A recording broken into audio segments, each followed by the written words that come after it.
Hello guys, welcome back to my channel zoology mantra. आज के video में हम CSIR NET life science exam के सिलेबस की डिटेल एनालिसिस करेंगे। वीडियो स्टार्ट करने से पहले मैं अपना इंट्रोडक्शन देना चाहूँगी। तो करेंटली मैं असिस्टेंट प्रोफेसर के पद पर एक गवर्नमेंट डिग्री कॉलेज में कार्यरत हूँ। मैंने CSIR नेट JRF एग्ज़ाम 2017 में ऑल इंडिया रैंक 31 के साथ क्वालिफाई किया है। इसके अलावा मैंने गेट एक्सेल, UPHESC, UPPSC और RPSC एग्जाम्स भी क्वालिफाई किए हैं। तो चलिए अब स्टार्ट करते हैं CSIR नेट लाइफ साइंस के सिलेबस की कंप्लीट एनालिसिस। सबसे पहले मैं आप लोगों को बताना चाहूँगी कि जो CSIR नेट लाइफ साइंस का सिलेबस है वो इस तरह से डिज़ाइन किया गया है कि लाइफ साइंस की सभी ब्रांचेस जैसे botany, zoology, microbiology, biotechnology, biochemistry, molecular genetics के स्टूडेंट्स इस एग्जाम को क्लियर कर पाए। सिलेबस को 13 यूनिट्स में डिवाइड किया गया है, जिसमें से फर्स्ट यूनिट जो है molecules and their interaction relevant to biology, ये बिलोंग करती है मॉलिक्यूलर बायोलॉजी को। फिर सेकेंड यूनिट जो है सेल्यूलर ऑर्गेनाइजेशन, ये बिलोंग करती है सेल बायोलॉजी को। देन फंडामेंटल प्रोसेसेस, ये आ जाएगी अगेन मॉलिक्यूलर बायोलॉजी में। Cells communication and cell signalling, ये आपको मिल जाएगा सेल बायोलॉजी के पोर्शन में। देन डेव बायो आप ग्रेजुएशन और पोस्ट ग्रेजुएशन दोनों में ही, अगर आपने जूलॉजी सब्जेक्ट लिया है तो उसमें आपको पढ़ने को मिलता है। देन सिस्टम फिजियोलॉजी प्लांट, ये बॉटनी का टॉपिक है। ग्रेजुएशन और पोस्ट ग्रेजुएशन दोनों ही लेवल्स में इसको पढ़ाया जाता है। देन सिस्टम फिजियोलॉजी एनिमल, ये जूलॉजी में और जूलॉजी से जो रिलेटेड ब्रांचेस हैं उनमें ग्रेजुएशन और पोस्ट ग्रेजुएशन लेवल्स पे आपको पढ़ने को मिल जाता है। देन इनहेरिटेंस बायोलॉजी आपको जेनेटिक्स के पोर्शन में मिल जाएगा। Then diversity of life forms, ये टैक्सोनॉमी एंड डाइवर्सिटी इस पार्ट का यूनिट है। Then ecological principles, evolution and behaviour, ये आपको इकोलॉजी और इवोल्यूशन की यूनिट में मिल जाएगा। Then applied biology and methods in biology, ये दोनों ही बायोटेक्निक्स एंड बायो इंस्ट्रूमेंटेशन इसकी ब्रांचेस हैं।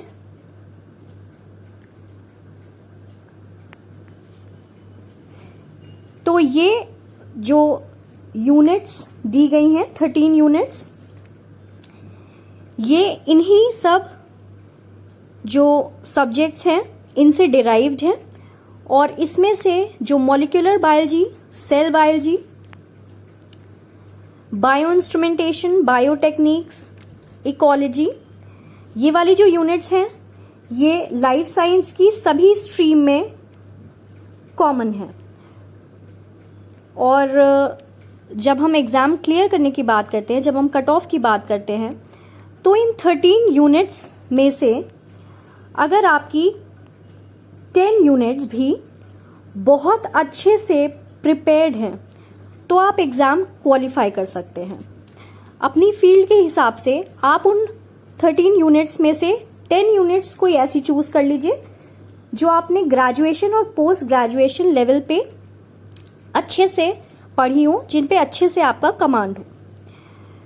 नेक्स्ट हम डिटेल्स देखते हैं कि इन जो यूनिट्स हैं इनमें कितना डिटेल या कितनी डेप्थ में टॉपिक्स हैं। तो फर्स्ट जो यूनिट थी molecules and their interaction relevant to biology, इसमें structure of atoms, molecules, chemical bonds, composition, structure and function of biomolecules, stabilizing interactions, principle of biophysical chemistry, bioenergetics, glycolysis, oxidative phosphorylation, coupled reaction, group transfer, biological energy transducers, principles of catalysis, enzymes, enzyme kinetics, enzyme regulation, mechanism of enzyme catalysis, isozymes, then conformation of proteins, conformation of nucleic acids, stability of proteins and nucleic acids, metabolism of carbohydrates, lipids, amino acids, nucleotides and vitamins।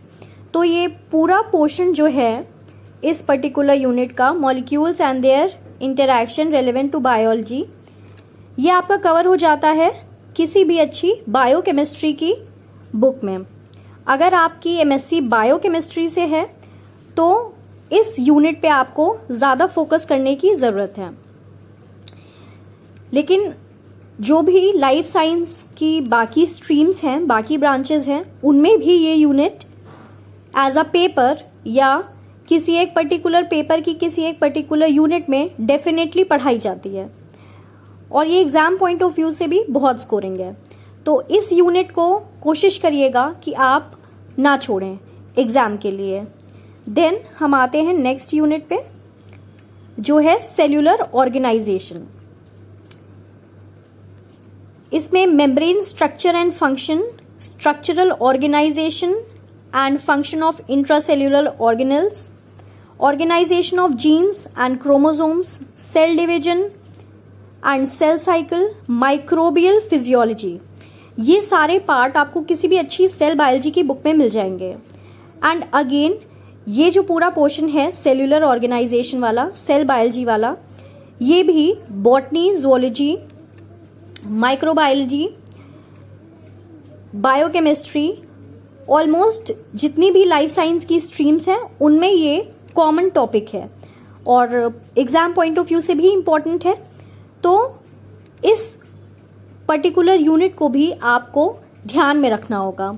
मैं आगे वाली units में आपको बता दूंगी कि कौन सी unit कम scoring है और किसको आप स्किप कर सकते हैं। वैसे तो मैं रिकमेंड नहीं करूंगी कोई भी यूनिट आप स्किप करके जाएं एग्जाम्स में, क्योंकि दिन पर दिन कट ऑफ बढ़ता ही जा रहा है और अगर आप कोई यूनिट स्किप करते हैं तो आपका जो क्वेश्चन अटेम्प्ट करने का रेंज है वो नैरो हो जाता है।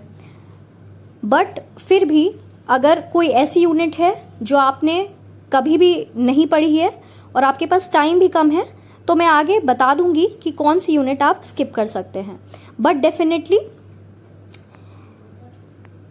बायोकेमिस्ट्री एंड सेल बायोलॉजी आप कोशिश करिएगा कि आप स्किप ना करें। देन नेक्स्ट यूनिट है फंडामेंटल प्रोसेसेस, जिसमें DNA replication, repair, recombination, RNA synthesis and processing, protein synthesis and processing, control of gene expression at transcription and translation level. ये पूरा मॉलिक्यूलर बायोलॉजी का पार्ट है और इम्पॉर्टेंट है और ये वाला पार्ट ऐसा पार्ट है जो हम क्लास 12 से पढ़ते चले आ रहे हैं। ऑब्वियसली हर लेवल पे कुछ ना कुछ एडिशन हुआ है, बट ये यूनिट आपकी जानी पहचानी है, तो इसको अगर आप थोड़ा भी ज़्यादा एफर्ट देंगे तो ये यूनिट आपकी अच्छे से प्रिपेयर हो जाएगी और इसके क्वेश्चंस भी बहुत अच्छे एनालिटिकल पॉइंट ऑफ व्यू से बनते हैं और स्कोरिंग होते हैं एग्जाम्स में। तो ये यूनिट भी अगर आप कम टाइम में एग्ज़ाम क्वालिफाई करने का सोच रहे हैं तो इस यूनिट पे भी आप ज़रूर फोकस करिएगा। देन नेक्स्ट यूनिट पे आते हैं cell communication and cell signalling, host parasite interaction, cell signalling, cellular communication, cancer, innate and adaptive immune system. तो cell communication and cell signalling की यूनिट्स में हम देखते हैं कि जो फर्स्ट इनका पार्ट है होस्ट पैरासाइट इंटरैक्शन, इसमें कुछ पार्ट बॉटनी का है, जैसे recognition and entry processes of different pathogens like bacteria, viruses into animal and plant host cells, virus induced cell transformation, then pathogen induced diseases in animals and plants, जिसमें से plants वाला part.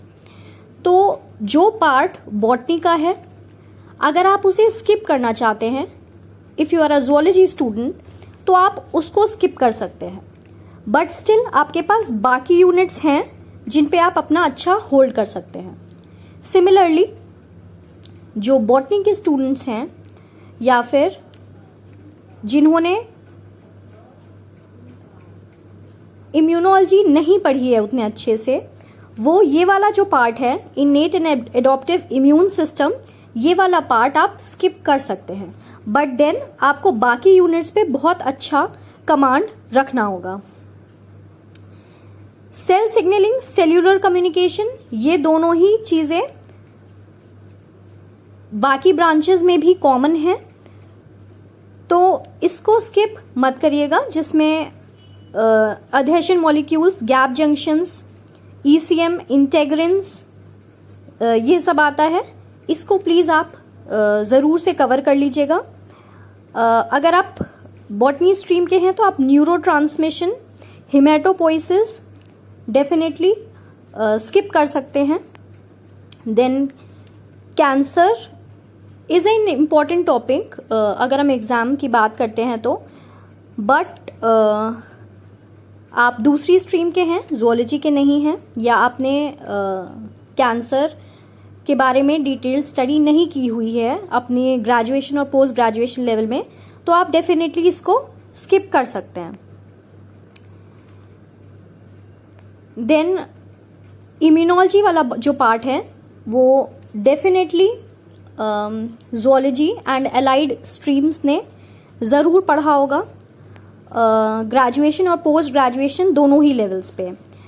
तो कोशिश करिएगा कि थोड़ा सा एक लेवल और बढ़ के इसको प्रिपेयर करें, और एग्ज़ाम्स में इसके क्वेश्चन अटेम्प्ट करने का, तो ये आपके चांसेस को थोड़ा सा और बढ़ा देता है सेलेक्ट होने में।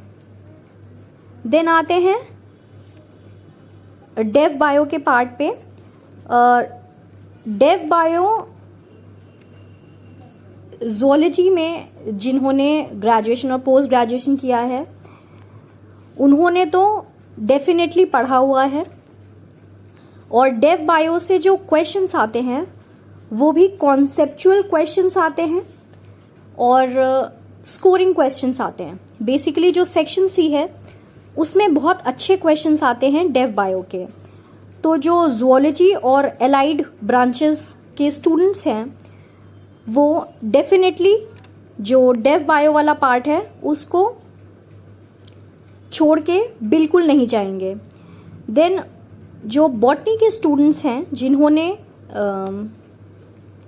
डेव बायो नहीं पढ़ी है उतनी डिटेल में, उनके लिए अगर वो प्रीवियस ईयर के क्वेश्चंस सॉल्व करते हैं और अगर एक कॉन्साइज्ड स्टडी करते हैं डेव बायो की लास्ट मोमेंट पर भी, तो भी बहुत चांसेस हैं कि उनसे वो क्वेश्चंस एग्जाम में स्किप नहीं होंगे, क्योंकि ये यूनिट ऐसी नहीं है कि आपको समझ में ना आए। If you try then definitely आप इसको कवर कर सकते हैं लास्ट मोमेंट पर भी, और इसके क्वेश्चंस अटेम्प्ट कर सकते हैं। तो मैं यही सजेस्ट करूंगी कि डेव बायो अगर आपने पढ़ी हुई है ग्रेजुएशन और पोस्ट ग्रेजुएशन लेवल पे तब तो डेफिनेटली अटेम्प्ट करिए, और अगर नहीं पढ़ी है तो थोड़ा सा टाइम देके इसको प्रिपेयर कर लीजिए, क्योंकि अल्टीमेट आपका जो गोल है वो एग्ज़ाम क्रैक करना है। और आपकी जो कोर यूनिट्स हैं जो आप डेफिनेटली पढ़ते चले आ रहे हो, 5 ईयर्स पे आपने पढ़ी ही हैं ग्रेजुएशन और पोस्ट ग्रेजुएशन में, उन पे डेफिनेटली आपका कमांड होगा। बट एग्ज़ाम्स में 100% आप हर यूनिट का नहीं कर पाओगे। आप अगर 30 मार्क्स की हर यूनिट आ रही है तो 30 में से मैक्सिमम आप 25 मार्क्स या 28 मार्क्स का ही अटेम्प्ट कर पाओगे। ये मैं एवरेज स्टूडेंट की बात कर रही हूँ, और क्योंकि मैंने खुद CSIR net JRF exam qualify किया हुआ है तो मैं इस चीज़ को अच्छे से समझ सकती हूँ कि जो यूनिट्स आपको लग रही हैं कि मेरी बहुत अच्छी प्रिपेयर्ड है और उनमें कोई गलती नहीं होगी, उसमें भी एग्ज़ाम सेंटर में जाते ही जब आप एग्ज़ाम देते हो तो बहुत चांसेस बढ़ जाते हैं कि आपकी जो एक्यूरेसी है उसका जो परसेंटेज है वो कुछ ना कुछ कम हो जाएगा। ठीक है, तो नेक्स्ट अब यूनिट पे आते हैं। इसकी एक यूनिट रह गई थी, programme cell death, ageing and senescence. इसमें बहुत ज़्यादा तो नहीं बट डेफिनेटली बहुत गिने चुने क्वेश्चंस आते हैं। आप प्रीवियस ईयर क्वेश्चन उठा के देखना, आपको डेफिनेटली वही क्वेश्चंस रिपीटेडली पूछे हुए दिखेंगे और बेसिकली जो 2 मार्क्स वाले क्वेश्चंस होते हैं जो सेक्शन बी में आते हैं उनमें ये क्वेश्चन ज़्यादा पूछा जाता है, तो आप उससे भी प्रिपेयर कर सकते हैं, प्रीवियस ईयर से भी प्रिपेयर कर सकते हैं। देन नेक्स्ट यूनिट है सिस्टम फिजियोलॉजी प्लांट। तो जो बॉटनी वाले स्टूडेंट्स हैं वो डेफिनेटली प्लांट फिजियोलॉजी अच्छे से पढ़ते हैं और ग्रेजुएशन और पोस्ट ग्रेजुएशन दोनों ही लेवल्स पे उस यूनिट को वो कवर करते हैं। जो ज़ूलॉजी के स्टूडेंट्स हैं उनके लिए मैं कहना चाहूँगी कि अगर आपकी बाकी यूनिट्स बहुत अच्छे से प्रिपेयर्ड हैं तो आप प्लांट फिजियोलॉजी स्किप कर सकते हैं, क्योंकि प्लांट फिजियोलॉजी आपने ग्रेजुएशन लेवल तक तो पढ़ी हुई है बट पोस्ट ग्रेजुएशन लेवल पे नहीं पढ़ी है, और अगर आपके पास टाइम कम है तो आप डेफिनेटली इसको स्किप कर सकते हैं। बट अगर आपके पास टाइम है, अगर आपने अभी पोस्ट ग्रेजुएशन में एडमिशन लिया है या आप प्रिपरेशन के लिए आपने ड्रॉप ईयर लिया हुआ है, तो मैं ये रिकमेंड करूँगी कि आप प्लांट फिजियोलॉजी भी थोड़ा सा ओवरव्यू लेके जाएं, क्योंकि प्लांट फिजियोलॉजी से भी बहुत टिपिकल क्वेश्चंस नहीं आते हैं, अच्छे क्वेश्चंस आते हैं, ऐसे क्वेश्चंस आते हैं जो अटेम्प्ट हो सकते हैं और आपका जो सिलेक्शन है, सिलेक्शन के चांस को ये डेफिनेटली बढ़ाएगा। अगर आपकी रैंक आप अच्छी चाहते हो या आप चाहते हो कि आप कट ऑफ से अच्छे खासे मार्जिन से ऊपर रहो, तो डेफिनेटली 1-2 यूनिट आप की जो कोर यूनिट है उसके अलावा भी आप प्रिपेयर करके जाना। Then system physiology animal physiology आप 12th लेवल पे अच्छे से पढ़ के आते हो। Then graduation and post graduation में भी अच्छे से ये पढ़ाई जाती है। ऑल्दो मैं ये कहना चाहूँगी कि प्लांट फिजियोलॉजी से तो क्वेश्चंस आते हैं, डेफिनेटली आते हैं, बट एनिमल फिजियोलॉजी से बहुत ज़्यादा पोर्शन नहीं कवर होता है। ठीक है, तो जो बॉटनी के स्टूडेंट्स हैं या जिन्होंने एनिमल फिजियोलॉजी नहीं पढ़ी है वो इस यूनिट को स्किप कर सकते हैं।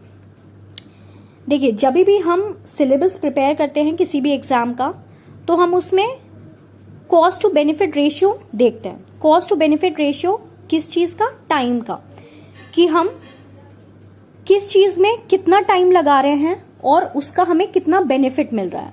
अगर आपको कोई यूनिट में सपोज 1 मंथ या 2 मंथ लग रहा है और उससे सिर्फ 1 या 2 क्वेश्चंस एग्जाम में आ रहे हैं, तो आपको वो सोचने की ज़रूरत है, रेट्रोस्पेक्ट करने की ज़रूरत है, क्या आपको उस यूनिट में उतना टाइम देना चाहिए अगर आपके पास टाइम कम है। अगर आपके पास टाइम इनफ है, अगर आपने अभी अभी पीजी में एडमिशन लिया है या ड्रॉप ईयर में हैं आप, तो आप डेफिनेटली सारी यूनिट्स को एक ओवरव्यू तो दे के ही जाइए और प्रीवियस ईयर क्वेश्चंस को बिल्कुल भी मिस मत करिएगा। बट एनिमल फिजियोलॉजी वाला पार्ट अगर मैं प्रीवियस ईयर्स के पेपर को देखूं तो बहुत कम क्वेश्चंस इससे आए हैं। तो अगर आपका लास्ट मोमेंट तक एनिमल फिजियोलॉजी नहीं कवर होता है तो बहुत ज़्यादा घबराने वाली बात नहीं होगी।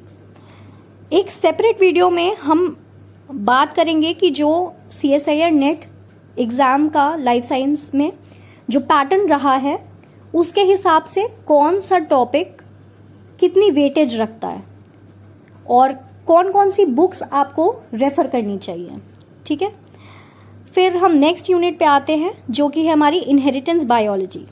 इसमें Mendelian principles, concept of gene, extensions of Mendelian principles, gene mapping methods, extra chromosomal inheritance, microbial genetics, human genetics, quantitative genetics, mutation, recombination, structural and numerical alterations of chromosomes. इनसे अच्छे क्वेश्चंस आते हैं. इनफैक्ट पेडिग्री एनालिसिस से हर साल बहुत अच्छे अच्छे questions आए हैं और कभी ऐसा नहीं हुआ कि इस यूनिट से क्वेश्चंस स्किप हुए हों. तो इनहेरिटेंस बायोलॉजी वाला जो पार्ट है, जो जेनेटिक्स वाला पार्ट है, वो आप चाहे किसी भी स्ट्रीम के स्टूडेंट हो, चाहे बायोकेमिस्ट्री के हों, चाहे आप ज़ूलॉजी के हों, बॉटनी के हों, माइक्रोबायोलॉजी के हों, मैं कहूँगी इसको डेफिनेटली आपको फोकस एरिया में रखना ही रखना होगा. और ये यूनिट ऐसी नहीं है जिसको आप स्किप कर सकें, क्योंकि इससे एनालिटिकल क्वेश्चंस आते हैं. जो सेक्शन सी वाला पोर्शन है, इससे बहुत सारे क्वेश्चंस आते हैं. सेक्शन बी में भी बहुत सारे ऐसे फैक्चुअल क्वेश्चंस हैं जो इनसे पूछे जाते हैं, बट सेक्शन सी के लिए तो ये बहुत इंपॉर्टेंट है. तो इस यूनिट को आपको खास एम्फेसिस देना है. Then next, diversity of life forms, principles and methods of taxonomy, levels of structural organization, outline classification of plants, animals and microorganisms, natural history of Indian subcontinent, organisms of health and agricultural importance, organisms of conservation concern. ये जो unit है taxonomy and diversity वाली, इसको आप skip कर सकते हो, क्योंकि जो टैक्सोनॉमी वाला पार्ट है उसको पढ़ने के लिए, जो क्लासिफिकेशन वाले पार्ट है उसको पढ़ने के लिए आपको बहुत सारा टाइम इन्वेस्ट करना पड़ेगा. लेकिन बदले में आपको उतने क्वेश्चंस या उतने मार्क्स नहीं कवर होंगे जितने आप चाहते हो एग्जाम्स में क्वालिफाई करने के लिए.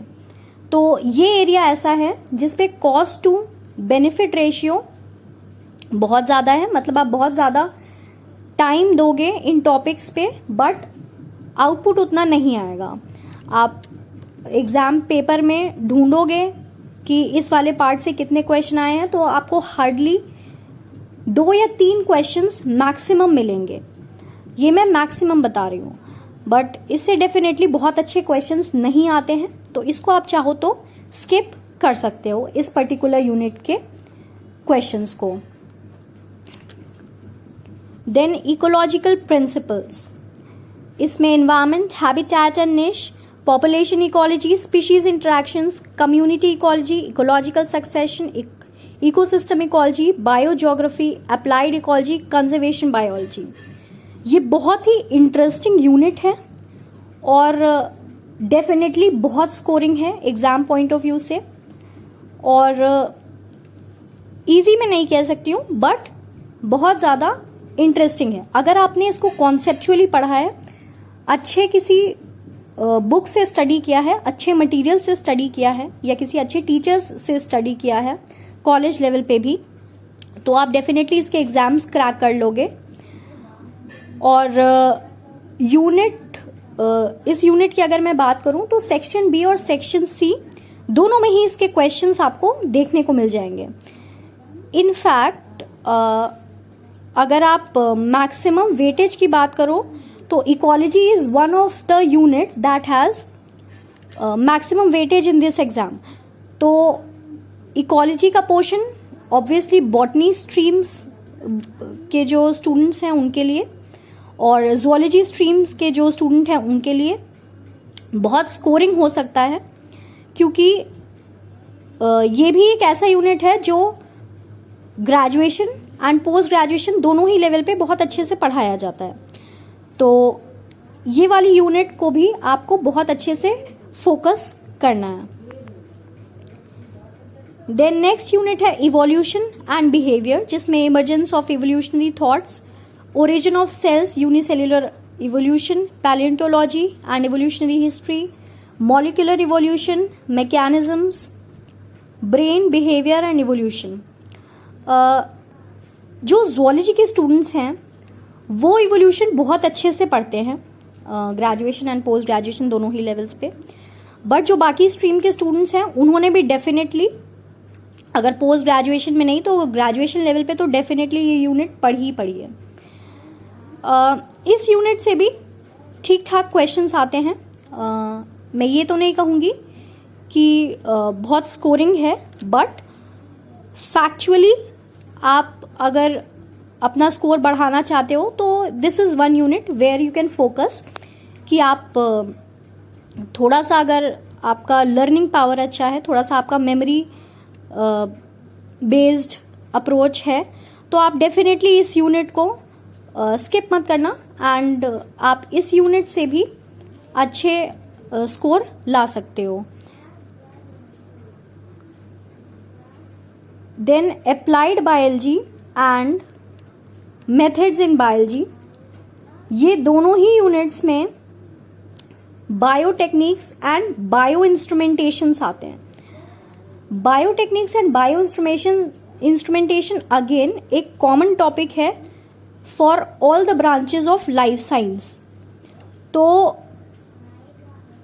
ये जो यूनिट है इससे क्वेश्चंस बहुत अच्छे आते हैं, कॉन्सेप्चुअल क्वेश्चंस भी आते हैं, फैक्चुअल क्वेश्चंस भी आते हैं।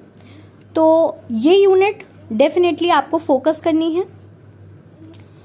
और अगर आपको बायो इंस्ट्रूमेंटेशन वाले पार्ट में थोड़ा प्रॉब्लम है तो आप उसको स्किप कर सकते हो, but bio techniques please skip मत करना, जिसमें ये सारे मेथड्स हैं। बायोस्टैट्स भी है और जो आपकी माइक्रोस्कोपी वाली यूनिट है, देन बायोफिजिक्स है और रिकॉम्बिनेंट डीएनए टेक्नोलॉजी वाला पार्ट है। ये तो डेफिनेटली आपको कवर करना ही है। अब एक सेपरेट वीडियो में हम डिस्कस करेंगे कि कौन सी बुक्स हैं जिनसे आप अच्छे से स्टडी कर लोगे। तो वो बुक्स ऐसी हैं कि उनसे जो उनके एग्जाम्पल्स हैं या जो उनके फिगर्स हैं वो पूरे के पूरे एग्जाम में एज सच आ जाते हैं। मैंने खुद देखा है। और कौन से टॉपिक पे कितनी वेटेज देनी चाहिए as per the questions asked in the previous years, तो वो हम सेपरेट वीडियोस में डिस्कस करेंगे। अगर आपको ये वीडियो अच्छी लगी हो तो आप प्लीज़ इसको लाइक और शेयर कर दीजिएगा। मेरे चैनल को आप सब्सक्राइब करेंगे तो इसी तरह की और अच्छी वीडियोस